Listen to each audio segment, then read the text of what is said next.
যে কোনো পর্যায়ে যদি গাড়িটি দুর্ঘটনা ঘটে, যে কোনো স্থানে যদি গাড়িটি দুর্ঘটনা ঘটে, যে কোনো গাড়ি, দেখা যাচ্ছে যে একটি ড্রাইভারের উপরে প্রেশার আসে, একটা ড্রাইভারের বকাবাজি করে। আসলে ড্রাইভারের বকাবাজি করে তো কোনো লাভ নাই ভাই। ড্রাইভার কি করছে? ড্রাইভারের বকাবাজি করতেছে। দেখেন এইখানে গাড়িটা অ্যাক্সেল ভেঙে, ডানের পাশের ডিফারেন্সিয়ালের মোজ ভেঙে গাড়িটি এখানে পড়ে গেছে। এখন এইখানে একটা ডাইনে কাঁঠাল গাছ আছে, কাঁঠাল গাছের কথা পরে বলতেছি, আগে দেখেন গাড়িটি কিভাবে ভেঙে পড়ছে। ভাঙছে আরও আগেই। এখন বিষয়টা হলো যে ড্রাইভারও খুব স্পিডে গাড়ি চালাচ্ছিল না। এইখানে ভালো রাস্তার থেকে নিচে নামার সাথে সাথেই এটা খুলে পড়ে গেছে। এটা রাস্তার কাজ চলতেছে, তো এখানে ভালো রাস্তার থেকে নিচে পড়েই টায়ার খুলে দৌড় মারছে, তারপরে গাড়িটা নিচে পড়ে গেছে। যাই হোক, গাড়ির অনেক ক্ষতি হয়েছে। গাড়িটা এখন কাজ করাইতে হলে পুরো গাড়ি আনলোড করতে হবে। আনলোড না করলে গাড়িটার কাজ করানো সম্ভব না। এখন এই জায়গাতে যে কোনো পর্যায়ে ক্ষতিটা হয়েছে, যে কোনো পর্যায়ে ক্ষতিটা হয়েছে। এখন এই যে ডান সাইডে একটা কাঁঠাল গাছ দেখেন, ওই উপরে ডান সাইডে একটা কাঁঠাল গাছের ডালটা কাটতে চাই। এখন ড্রাইভার বলতেছে, ভাই ডালটা কেটে দিলে অনেক গাড়ি দুই সাইডে দাঁড়ানো আছে, এই গাড়িগুলো চলে যেতে পারবে।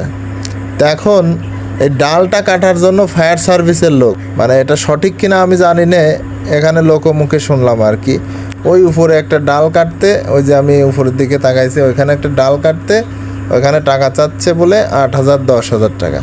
তা এটা কি সম্ভব নাকি যে একটা ডাল কাটতে কোনো সময় 8-10 হাজার কেউ দিতে চায়? এটা কিন্তু আমার মনে হয় না এত টাকা চাইছে। এখন দোষটা তো ড্রাইভারের না, এটা তো কোনো অ্যাক্সিডেন্টও না, এটা মর্মান্তিক ঘটনা, যেটা গাড়ির যন্ত্র বিকল হয়ে এটা এখানে পড়ে গিয়েছে। এখন ওই গাছ কাটতে যদি 10,000 টাকা লাগে, তাহলে তো গাড়ি উঠাইতে এখানে 5 লাখ টাকা লাগবে। যে বিষয়েই হোক না কেন, যেটারই হোক, আসলে তো এটা বিবেচনা করার দরকার আছে নাকি? এটা তো খালি যে ট্রাকের জন্যই রাস্তাটা আটকে আছে এমনও তো না। এখানে অনেক ধরনের গাড়ি অনেকভাবে আটকা পড়ে যায়, তাদের গাড়িও কিন্তু।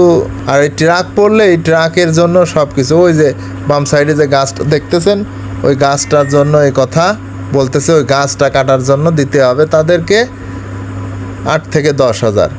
আসলে এটা কতটুকু সত্য আমি জানি না, তারপরেও আমি বলবো যে এই কথাটা যদি বলেও থাকে তাহলে অনেক বলছে, এর তো বলা উচিত হয় নাই। যে কোনো বিষয় হলে ট্রাক ড্রাইভারদের উপরে প্রেশার পড়ে, এবং যে কোনো বিষয়ে যদি আপনি কথা বলেন তাও ওই ট্রাক ড্রাইভারদেরই সমস্যা।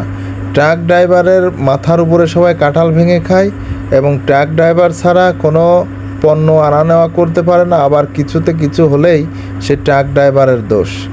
এখন সমাজটা কীরকম ট্রাক ড্রাইভার বিরোধী হয়ে গেছে।